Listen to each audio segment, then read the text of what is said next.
You mentioned that you're 39 weeks along and your doctor must have recently checked you and told you that your baby was at -2 station.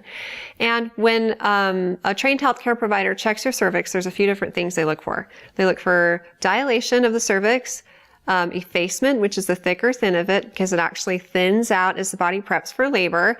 They try to feel the level of the baby's head in your pelvis and determine what the consistency of the cervix is and what the position of the cervix is.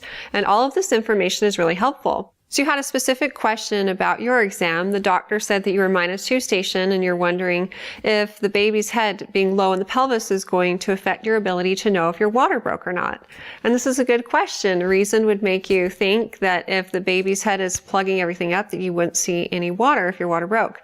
And first of all, only about 10% of women experience their water breaking spontaneously. And when it does happen, it usually just feels like a trickle, like an uncontrollable trickle, and a lot of women just think they peed their pants. And you wouldn't be the first or last pregnant lady to do that if that's happened to you.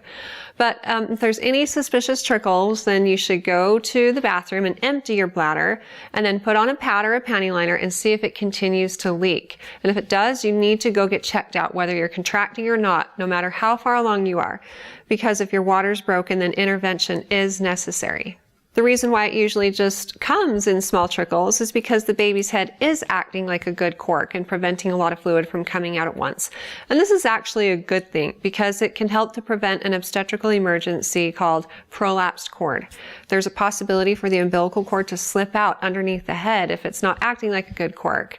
And then the head applies pressure on the umbilical cord and it's one of your baby's lifelines. And so this basically minimizes the amount of blood flow and oxygen that your baby's getting through the umbilical cord.